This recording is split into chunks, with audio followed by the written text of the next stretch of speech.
Núcleo de Telesaúde do Hospital Universitário. Universidade Federal do Maranhão.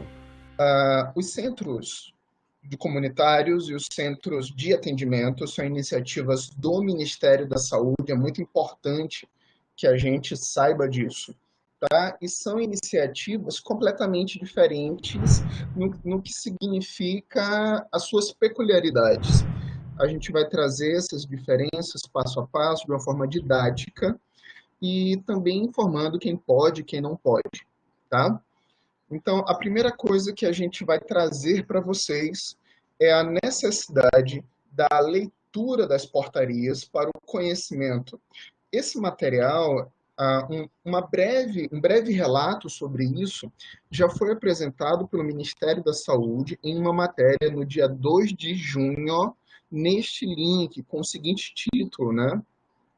O Ministério da Saúde vai repassar 1,2 bilhões para a criação de centros comunitários de atendimento, de referência e de atendimento ao coronavírus. A primeira coisa que a gente tem que chamar a atenção: cada uma das iniciativas possui uma portaria específica. E é necessário que, apesar das similaridades entre elas, que elas sejam lidas e discutidas, porque muitas perguntas operacionais estão contidas nas portarias. Ok? Por mais que as portarias não sejam completas, conforme a gente deseja, muitas questões operacionais já estão disponibilizadas nelas, tá? Então, a portaria que dá referência aos centros de referência é a portaria 1444, e a portaria do centro de atendimento é a portaria 1445. Estão nesses links, são dois links ativos. Num primeiro momento parecem portarias iguais, mas não são. A primeira portaria, que é do centro comunitário, é destinada a populações que têm comunidades e favelas. E também traz uma iniciativa que é da renda per capita para essas pessoas. É um repasse para os municípios de acordo com o número de pessoas que estão em situações de comunidade ou favelas. E a segunda iniciativa é referente à criação ou ampliação dos serviços da atenção primária, mas focada no atendimento ao COVID, tá? Então, eu estava pensando em como trazer esse ponto para vocês, essa referência para vocês, sem ficar cansativo. Então, nada melhor do que a gente trabalhar com resumos, né? Então, quais são as principais diferenças entre as duas propostas, além disso que eu já estou falando? Primeiro, os centros comunitários de enfrentamento ao Covid, eles somente são para municípios já listados pelo Ministério da Saúde, através de um levantamento realizado pelo IBGE, de municípios que possuíam população em comunidades ou favelas. Então, não é para todo e qualquer município. Essa mesma quantidade de municípios pode também solicitar a renda per capita, né? Que é um acréscimo no repasse do recurso, de acordo com o número de pessoas que estavam calculados como comunidade ou favela. Mas, como já se passou mais de 10 anos desse último levantamento, o Ministério acrescentou nessa perspectiva de pessoas mais 50%. Então, não é só aquele volume congelado de pessoas de 10 anos atrás. Tá? Os centros comunitários de enfrentamento, ele possui um caráter excepcional e temporário, assim como os centros de atendimento, porque ele tem um recorte para funcionar. Né? Lembrem da portaria 430, que ele tem um período específico para funcionar, que é até setembro? Pois é. Essas duas iniciativas também possuem recortes menores, e que a gente já vai falar. Mas é muito importante que a gente traga o esclarecimento do que significa comunidade e favela. Essa definição está na portaria 1444, tá bom?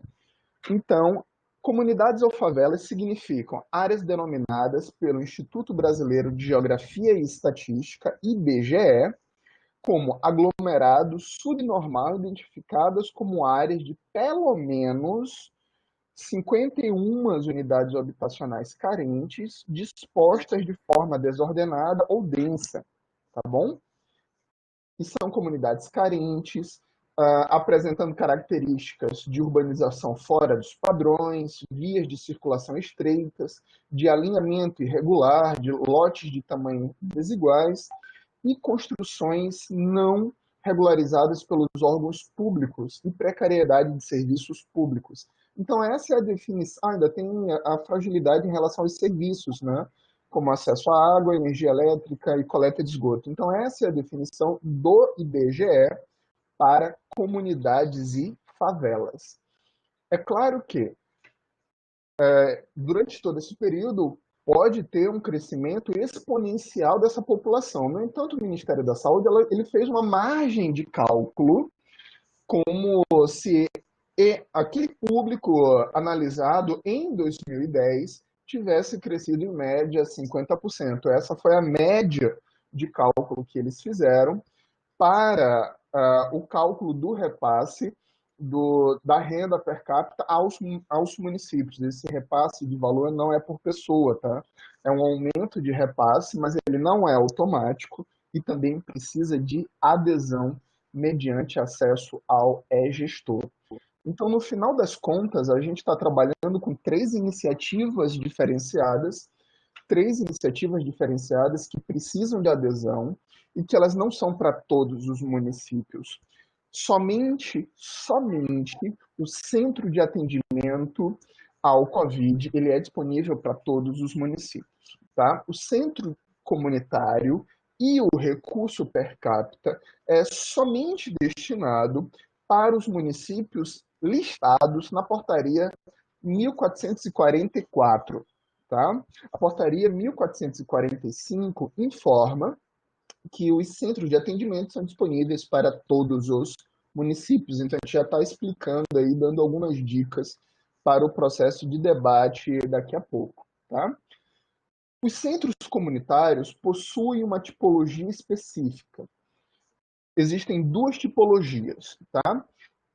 Em tipologia 1, comunidades e favelas para a população entre 4 a 20 mil pessoas, ok? E tipo 2, comunidades e favelas que têm a população acima de 20 mil pessoas. Para que saber disso? A partir dessa tipologia é que pode vir a ser aderido centros ou espaços de saúde de acordo com os requisitos mínimos para que sejam compreendidos como centros. Mas só que não basta o cadastramento e a adesão mediante o espaço. É necessário que hajam pessoas, médicos, enfermeiros e técnicos, além do espaço mínimo, com uma carga horária mínima disponível no SENES. Ok? A gente está fazendo isso de caráter resumido para que esta live ela possa ser mais destinada à discussão do que uma passagem doutrinária de detalhes de informação somente técnicos. A gente quer chegar no momento da discussão com vocês se essas propostas são funcionais de acordo com o que os municípios estão discutindo hoje, tá bom? Então, no que se refere à carga horária, os centros comunitários têm uma carga horária menor, que é de 30 horas. E os centros de atendimento, isso é carga horária semanal. E os centros de atendimento têm uma carga horária maior de 40, tá? E aí, quando a gente já fala nisso, os municípios já começam a fazer perguntas sobre se podem cadastrar o mesmo profissional que já trabalha numa equipe de saúde da família, por quê? Os espaços que podem ser destinados tanto aos centros comunitários quanto aos centros de atendimento, dentre eles estão as unidades básicas de saúde. Tá? Não é somente as unidades básicas de saúde. O Ministério da Saúde ele apresentou um recorte de 3 possibilidades, a gente já vai falar sobre isso com vocês. Os centros comunitários, os centros de atendimento, eles estão disponíveis para todos os municípios que quiserem fazer adesão. Só que a tipologia varia conforme o tamanho da população. E conforme a tipologia, também varia o recurso. Tá? Então, a tipologia nestas duas propostas não tem a ver com carga horária, assim como foi na portaria 430 e assim como é na portaria do Saúde na Hora. A tipologia do centro de atendimento varia conforme população do município. Tudo bem? Então, é importante que a gente compreenda isso. Então, olha só, as tipologias. Tipologia 1 até 70 mil habitantes, tipologia 2 entre 70 mil e 1 a 300 mil habitantes, tipologia 3 acima de 300 mil habitantes. Tá? Então, de acordo com essas tipologias, aí já vem a pergunta, e os valores variam de acordo com as tipologias? Vamos ver. Isso nas duas propostas, tá?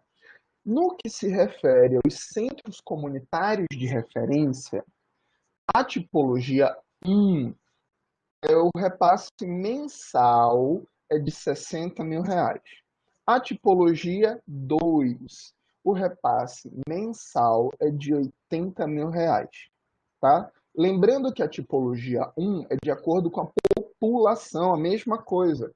O que só vai estar variando aqui é a população, o número de pessoas que moram em condições de comunidades ou favelas de acordo com a descrição do IBGE. Então, se o município não estiver naquela listagem, ele não pode fazer a adesão a esta iniciativa lá no e-gestor. A gente já está dando mais uma dica, tá? A gente já está antecipando. Credenciamento, ou seja, o processo de adesão é pelo e-gestor. O processo de cadastramento é pelo SENEDS. Okay? A gente está fazendo essa síntese porque elas vão ser interessantes e necessárias ao final. No que se refere aos centros de atendimento, isso é livre para todo e qualquer município.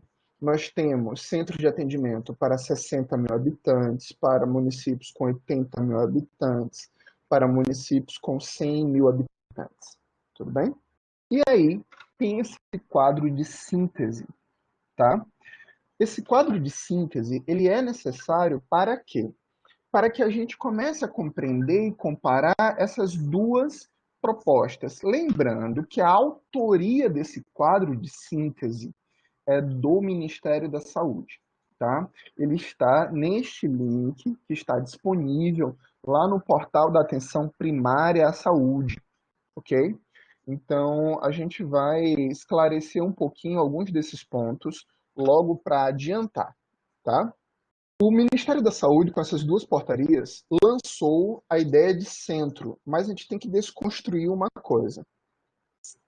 O centro é um espaço de saúde que, inclusive, já são espaços existentes. Vocês vão ver isso nos requisitos, porque para cadastrar um centro de comunitário ou um centro de atendimento, é necessário que já haja no SENES possibilidades ou comunidade básica de saúde, ou como UPA, ou como uma outra estrutura que atenda aos critérios mínimos para que dentro desses espaços físicos sejam cadastrados pelo menos o médico, o enfermeiro e o técnico de enfermagem para atuar em cada um deles.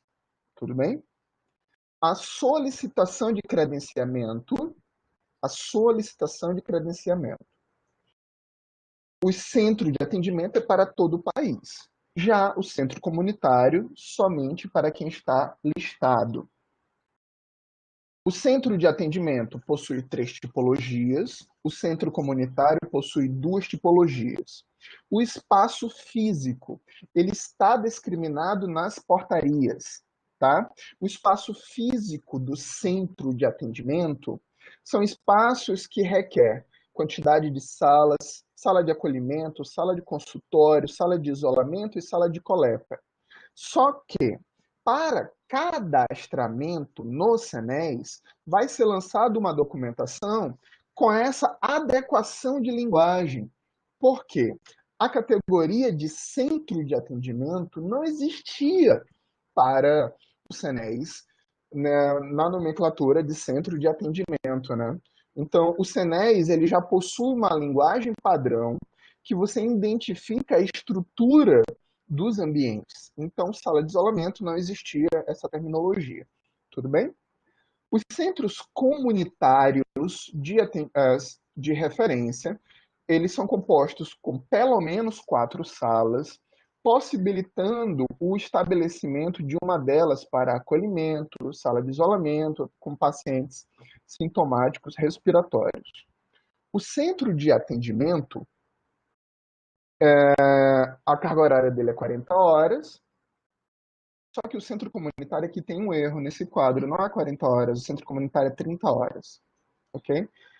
Para carga horária semanal de funcionamento. Isso quando a gente está falando de funcionamento profissional e aqui está aberto. Ele pode abrir as 40 horas, mas o funcionamento é de 30 horas.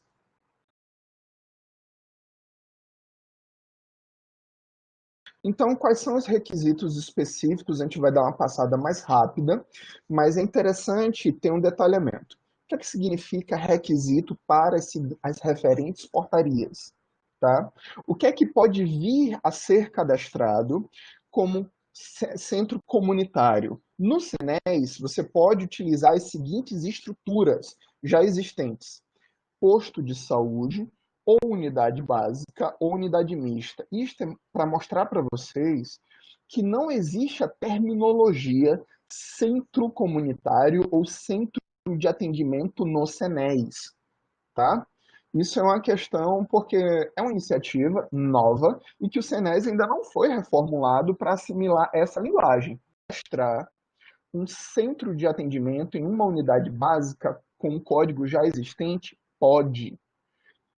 Desde que, mesmo que essa unidade esteja em funcionamento, haja uma estrutura disponível para que os profissionais a serem cadastrados possam utilizar essa estrutura ou como centro comunitário ou como centro de atendimento. Tudo bem? Você não pode sobrepor.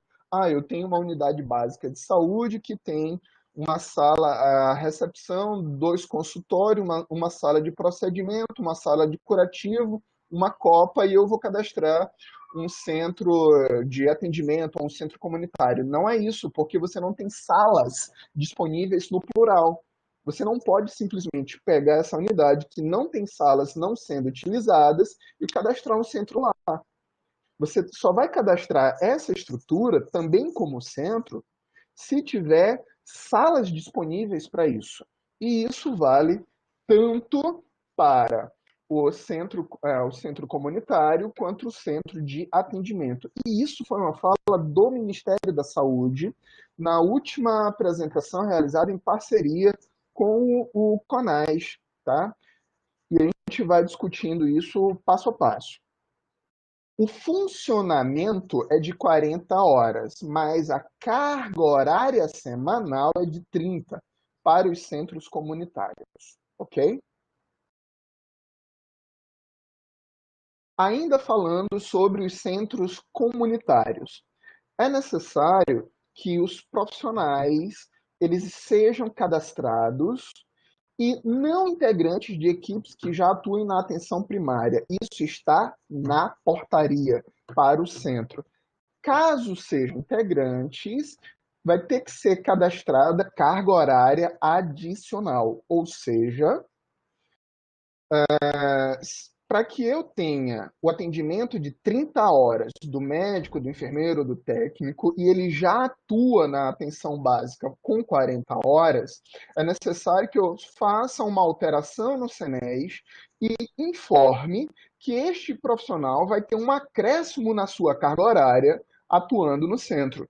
Tudo bem? Então, a carga horária de determinado médico ele tem que ter disponível para acrescentar mais 20 horas. Mas lembrando, o centro são 30 horas. Então, um só médico não vai dar conta do centro, porque daria 70 horas de carga horária ambulatorial. Tem que ser mais de um, se eu for aproveitar um médico que já atua no saúde da família. A mesma coisa para o enfermeiro. Não dá para somar 30 horas semanais com mais 40 horas, porque isso dá 70 horas ambulatoriais. Não é possível, tá? Após a atualização das informações no CNES para validação e centros comunitários, é necessário que envie essa base de dados. Então, claro que todas essas informações elas têm que ser alteradas no CNES e enviadas o mais rápido possível para que o valor seja pago na competência seguinte. A abertura desse processo, tanto do centro comunitário quanto do centro de atendimento, começa em maio. Só que o valor você não vai receber retroativo. Você só vai receber esse valor de acordo com cada centro a partir do envio da base. Essa base ela é processada para que essas informações constem no Ministério da Saúde e aí você comece a receber o recurso, tá bom? Os requisitos para o centro de atendimento, a redação é um pouco diferente, ok? O espaço mínimo, ele é informado na portaria, tem que ter um funcionamento diário de 8 horas diárias, não é discriminado em nenhuma das duas portarias que tanto o centro de atendimento quanto o centro comunitário tenha que funcionar de segunda a sexta. Isso não está escrito em lugar nenhum. A redação do Ministério é sobre horas semanais. E também não está escrito se vai funcionar de 8 ao meio-dia, de 14 às 18. Quando se coloca horas semanais, a organização da agenda é de acordo com cada município. Então, vamos dizer que o centro de atendimento de determinado local funciona a partir da tarde e vai até a noite. Desde que atenda às 8 horas diárias, não há nenhum problema. Tudo bem? E outra coisa.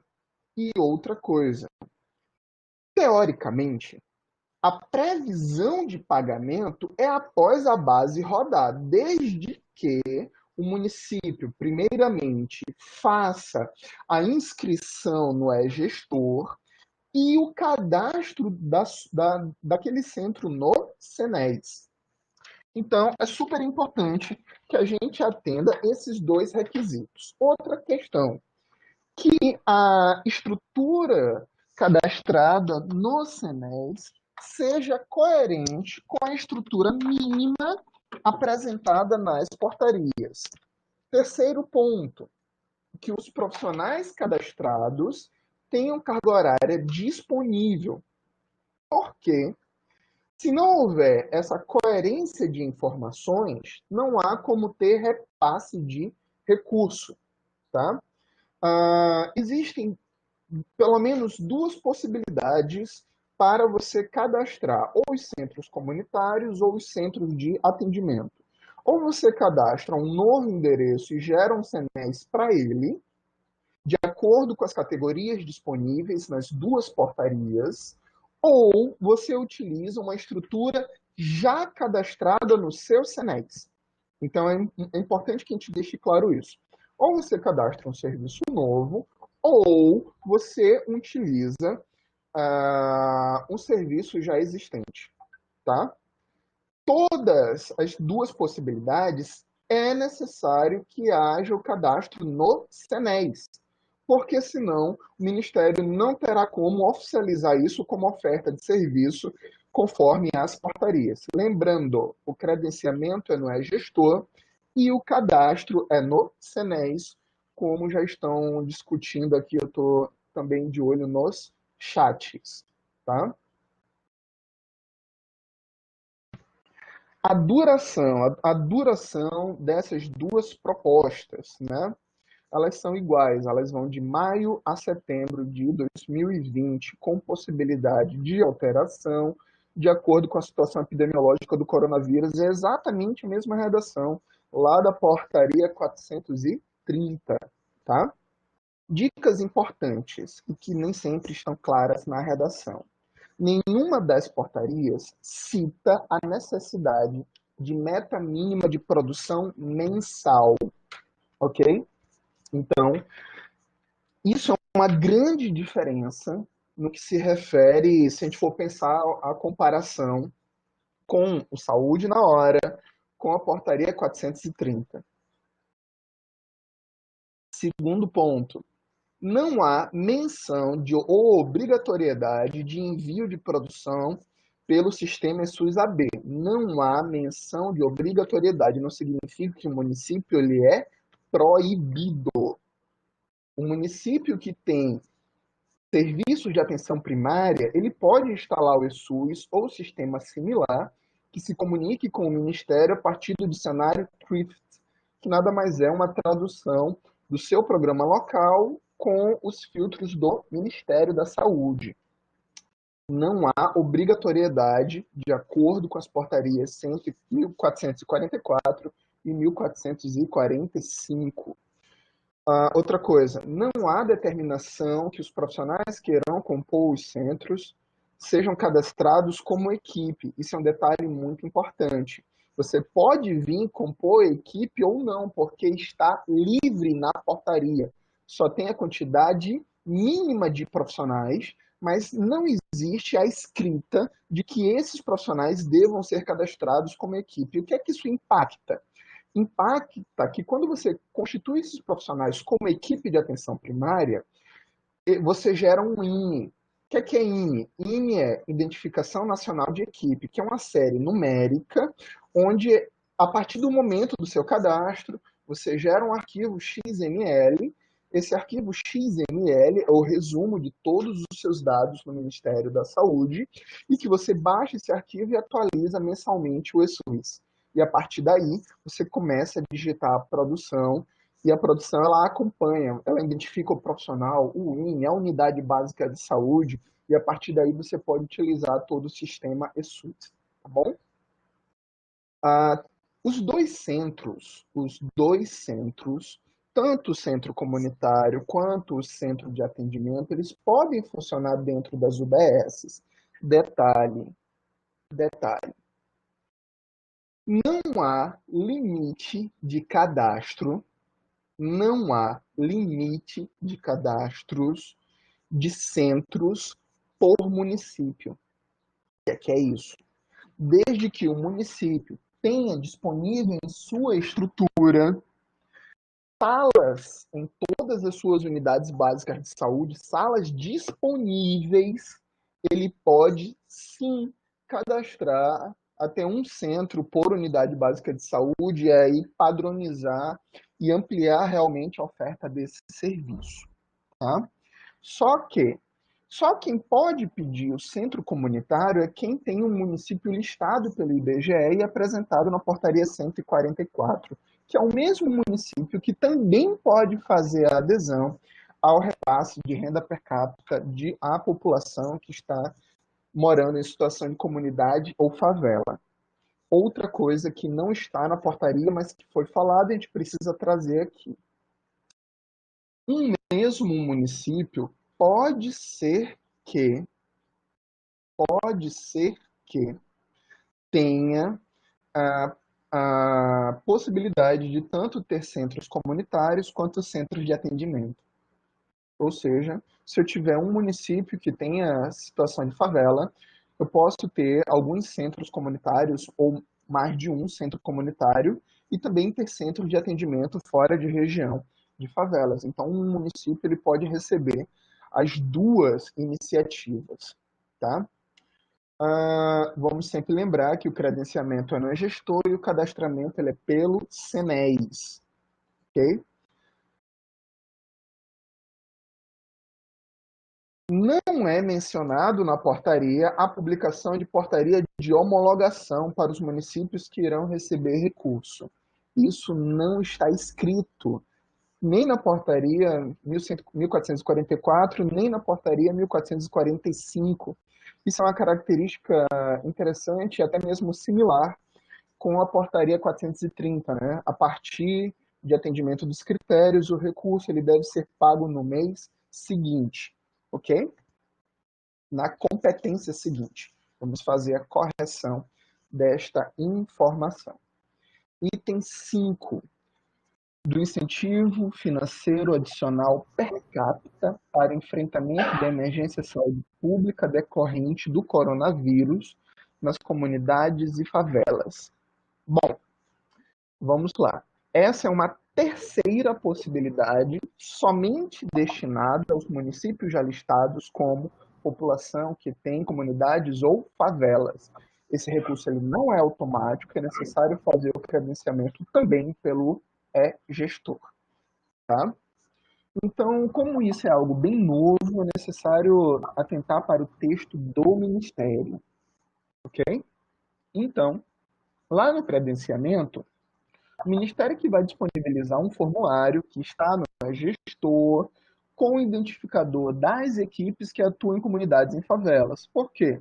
A contagem desse repasse é de acordo com a população versus o valor agregado à equipe, isso é por equipe, né? Atualizar o CISAB de dados cadastrais mínimos. Então, existe aqui um compromisso, olha.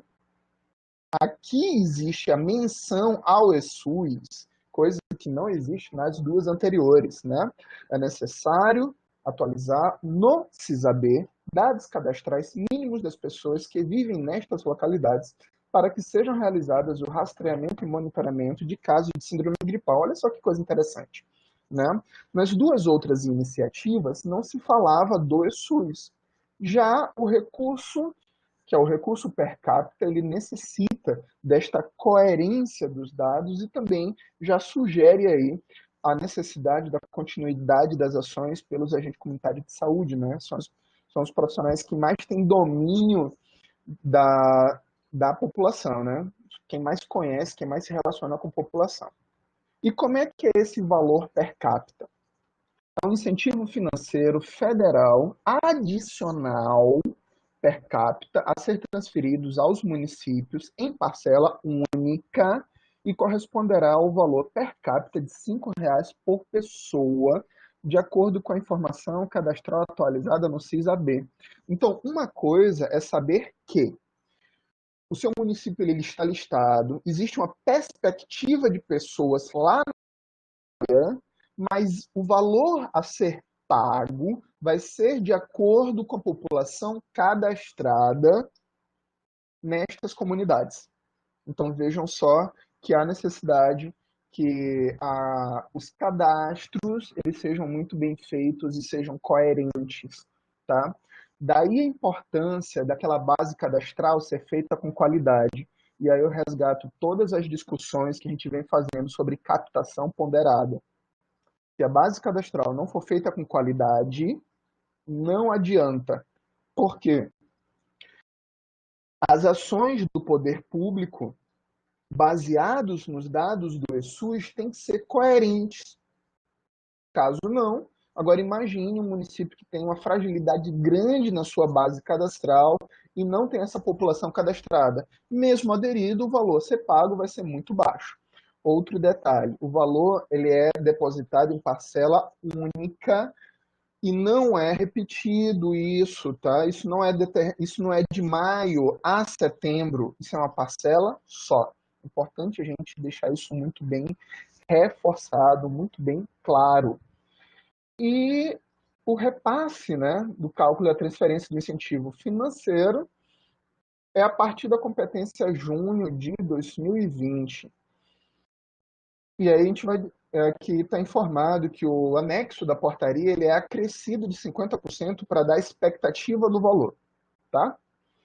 Então é muito importante. Os cadastros de pessoas vinculadas à saúde da família e EAP que não são credenciadas e homologadas não serão consideradas para efeito de cálculo de pagamento. Isso aqui é importantíssimo, porque gera sempre dúvida de como o Ministério vai analisar as bases cadastrais. Então, para fins desse recurso, só serão admitidas as bases cadastrais oriundas de equipe de saúde da família e equipe de atenção primária.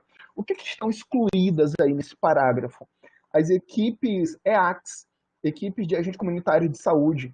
Então, agora imagine, eu tenho uma equipe EACS de uma base cadastral imensa e que ela cobre a área de favela. Infelizmente, ela não vai ser considerada nesse repasse. Tá? É sempre muito importante a gente pensar nesses detalhes.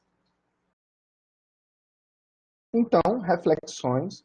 A gente está fazendo isso de uma forma mais compacta para abrir para perguntas, porque o que é que nos interessa nesse momento? Não é somente apresentar 3 iniciativas do Ministério, mas sim abrir um debate sobre como essas 3 iniciativas se relacionam com a gestão da atenção primária, como elas se relacionam com as equipes e políticas e programas já existentes. Então, dentre as reflexões, nós enumeramos 4 perguntas que vão ser abertas para o debate aqui na nossa web, tá bom? Então, a primeira delas, ter centros, eu estou falando centros comunitários e centros de atendimento. Ter centros instalados no município significa fortalecimento da atenção primária? Bom, é necessário perguntar isso, porque isso a gente questiona qualidade, não somente ampliação de acesso. Se a gente amplia mais uma possibilidade de trabalho na atenção primária, será que a gente fortalece a metodologia anterior? É necessário a gente pensar sobre isso, tá?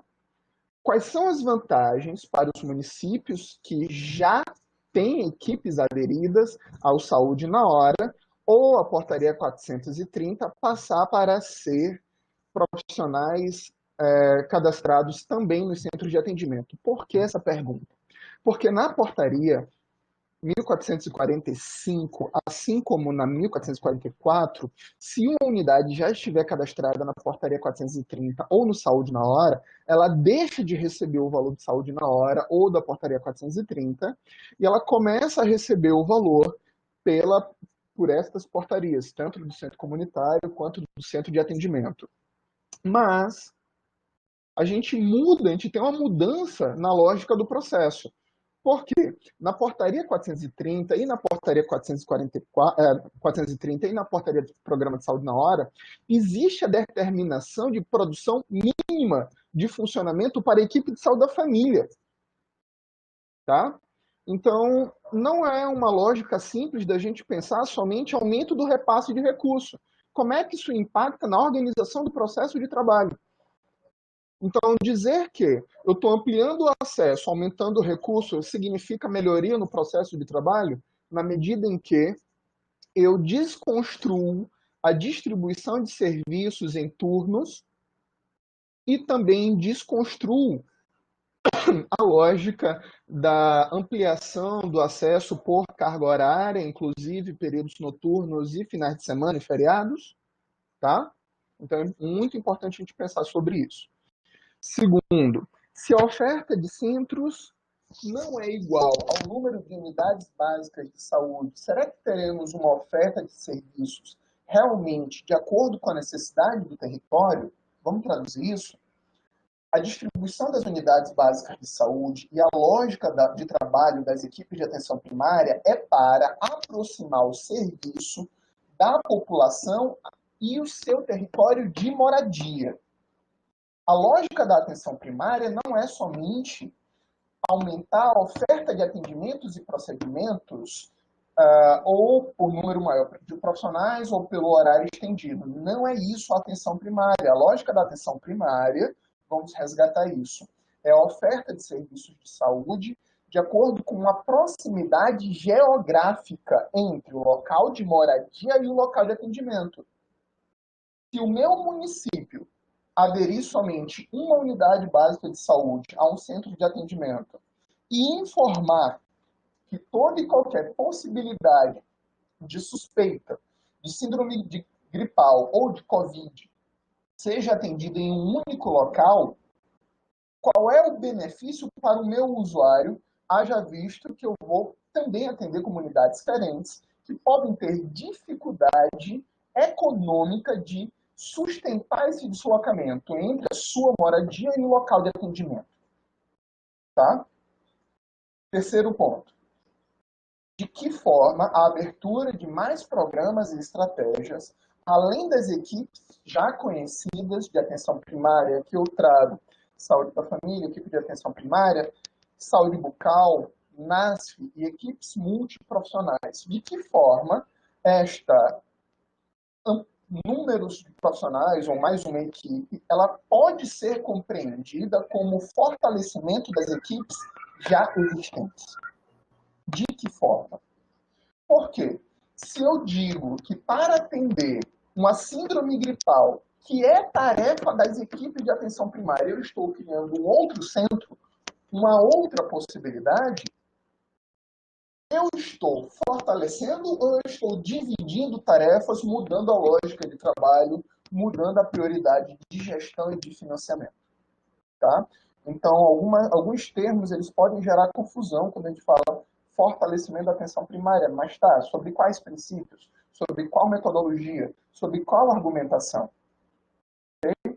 Porque se eu quiser aumentar e fortalecer a atenção primária, eu tenho que compreender e conhecer aquilo que já existe. E fortalecer, eu posso ampliar as equipes, mas toda vez que eu crio uma outra equipe com nova responsabilidade, eu posso entender como divisão de responsabilidade. Isso não é fortalecimento. Tá? Com a oferta de médicos, enfermeiros e técnicos para a composição, como é que ela está no seu município? Tá? E como está a carga horária disponível para atuar nos centros? Alguns técnicos falam, e técnicos que eu respeito muito, falam, olha, eu já tenho dificuldade com os meus médicos e enfermeiros que já atuam nas equipes. Como é que eu vou encontrar mais 2 médicos para colocar mais 20 horas para cada um para compor um centro? Como é que vai ser feito esse repasse de recursos com eles? Isso é autonomia do município, ok? Nenhuma das portarias versa sobre isso. A gente tem que informar o seguinte, além das portarias já publicadas, tem esses 2 links, que é a 4ª reunião ordinária de Comissão Intergestores Tripartite, que foi o primeiro momento que mencionou essas 3 estratégias, assim como a live que foi realizada pelo CONAS no seu canal do YouTube, foi uma live bem recente, se não me engano foi segunda ou terça-feira, tá? Sempre lembrando que essas ofertas, o repasse desses recursos, tanto para o centro de atendimento, quanto para o centro comunitário, são mensais, no período das competências de maio a setembro. No que se refere ao recurso per capita, é parcela única, que não está determinada qual vai ser o mês.